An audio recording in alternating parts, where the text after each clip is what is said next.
بسم اللہ الرحمن الرحیم۔ شروع اللہ کا نام لے کر جو بڑا مہربان نہایت رحم والا ہے۔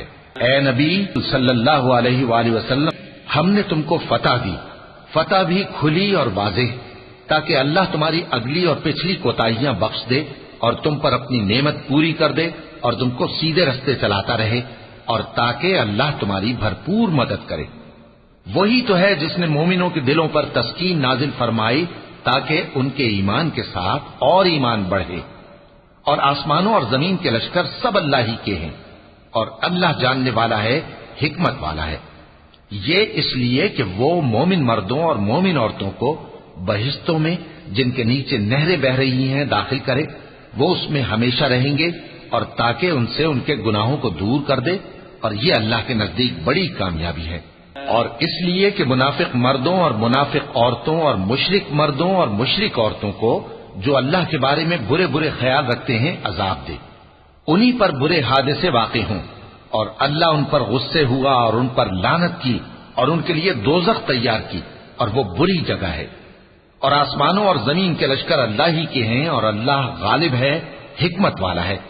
اے نبی صلی اللہ علیہ وآلہ وسلم، ہم نے تم کو احوال بتانے والا اور خوشخبری سنانے والا اور خبردار کرنے والا بنا کر بھیجا ہے، تاکہ مسلمانوں تم لوگ اللہ پر اور اس کے پیغمبر صلی اللہ علیہ وآلہ وسلم پر ایمان رکھو اور اس کی مدد کرو اور اس کی تعظیم کرو، اور صبح و شام اس کی تسبیح کرتے رہو۔ اے نبی صلی اللہ علیہ وآلہ وسلم، جو لوگ تم سے بیعت کرتے ہیں وہ در حقیقت اللہ سے بیعت کرتے ہیں، اللہ کا ہاتھ ان کے ہاتھوں پر ہے۔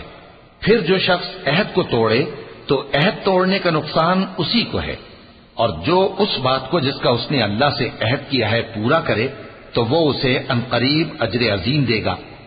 اے نبی صلی اللہ علیہ وآلہ وسلم، جو گنوار پیچھے رہ گئے وہ تم سے کہیں گے کہ ہم کو ہمارے مال اور اہل و عیال نے روک رکھا تھا، سو آپ ہمارے لیے اللہ سے بخشش مانگیں۔ یہ لوگ اپنی زبان سے وہ بات کہتے ہیں جو ان کے دل میں نہیں ہے۔ کہہ دو کہ اگر اللہ تم لوگوں کو نقصان پہنچانا چاہے یا تمہیں فائدہ پہنچانے کا ارادہ فرمائے تو کون ہے جو اس کے سامنے تمہارے لیے کسی بات کا کچھ اختیار رکھے؟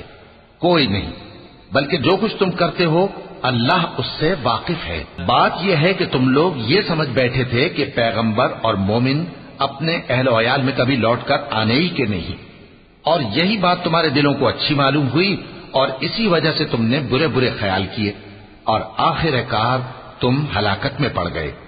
اور جو شخص اللہ پر اور اس کے پیغمبر پر ایمان نہ لائے تو ہم نے ایسے کافروں کے لیے آگ تیار کر رکھی ہے، اور آسمانوں اور زمین کی حکومت اللہ ہی کی ہے، وہ جسے چاہے بخشے اور جسے چاہے سزا دے، اور اللہ بخشنے والا ہے، مہربان ہے۔ جب تم لوگ مال غنیمت لینے چلو گے تو جو لوگ پیچھے رہ گئے تھے وہ کہیں گے ہمیں بھی اجازت دیجیے کہ آپ کے ساتھ چلیں۔ یہ چاہتے ہیں کہ اللہ کے قول کو بدل دیں۔ کہہ دو کہ تم ہرگز ہمارے ساتھ نہیں چل سکتے، اسی طرح اللہ نے پہلے سے فرما دیا ہے۔ پھر کہیں گے نہیں، تم تو ہم سے حسد کرتے ہو۔ بات یہ ہے کہ یہ لوگ سمجھتے ہی نہیں مگر بہت کم۔ اے نبی صلی اللہ علیہ وآلہ وسلم، جو گنوار پیچھے رہ گئے تھے ان سے کہہ دو کہ تم جلد ایک سخت جنگجو قوم کے ساتھ جنگ کے لیے بلائے جاؤ گے، ان سے تم یا تو جنگ کرتے رہو گے یا وہ ہار مان لیں گے۔ اگر تم حکم مانو گے تو اللہ تم کو اچھا بدلہ دے گا، اور اگر منہ پھیر لو گے جیسے پہلی دفعہ پھیرا تھا تو وہ تم کو بڑی تکلیف کی سزا دے گا۔ نہ تو اندھے پر سختی ہے سفر جنگ سے پیچھے رہ جانے میں، اور نہ لنگڑے پر اور نہ بیمار پر سختی ہے۔ اور جو شخص اللہ اور اس کے پیغمبر کے فرمان پر چلے گا اللہ اس کو بہشتوں میں داخل کرے گا جن کے نیچے نہریں بہ رہی ہیں، اور جو روگردانی کرے گا وہ اسے دردناک عذاب دے گا۔ اے پیغمبر، جب مومن تم سے اس درخت کے نیچے بیعت کر رہے تھے تو اللہ ان سے خوش ہوا، اور جو صدق و خلوص ان کے دلوں میں تھا وہ اس نے معلوم کر لیا تو ان پر تسکین نازل فرمائی اور انہیں جلد فتح عنایت کی، اور بہت سی غنیمتیں وہ آئندہ بھی حاصل کریں گے، اور اللہ غالب ہے، حکمت والا ہے۔ اللہ نے تم سے بہت سی غنیمتوں کا وعدہ فرمایا ہے کہ تم ان کو حاصل کرو گے، پھر اس نے یہ غنیمت تمہیں جلدی سے دلوا دی اور لوگوں کے ہاتھ تم سے روک دیے۔ غرض یہ تھی کہ یہ مومنوں کے لیے اللہ کی قدرت کا نمونہ بن جائے اور وہ تم کو سیدھے رستے پر چلائے، اور کچھ اور غنیمتیں دے گا جن پر تم قدرت نہیں رکھتے، اور وہ اللہ ہی کی قدرت میں ہیں، اور اللہ ہر چیز پر قادر ہے۔ اور اگر تم سے کافر لڑتے تو وہ پیٹ پھیر کر بھاگ جاتے، پھر وہ کسی کو نہ دوست پاتے اور نہ مددگار۔ یہی اللہ کی عادت ہے جو پہلے سے چلی آتی ہے، اور تم اللہ کی عادت میں کبھی تبدیلی نہ پاؤ گے۔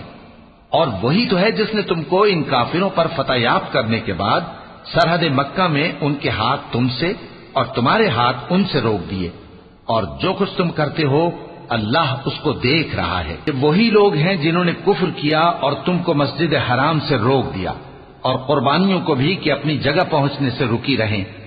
اور اگر ایسے مسلمان مرد اور مسلمان عورتیں نہ ہوتی جن کو تم جانتے نہ تھے کہ اگر تم ان کو پامال کر دیتے تو تم کو ان کی طرف سے بے خبری میں نقصان پہنچ جاتا، تو بھی تمہارے ہاتھ فتح رہتی، مگر تاخیر اس لیے ہوئی کہ اللہ اپنی رحمت میں جس کو چاہے داخل کر لے۔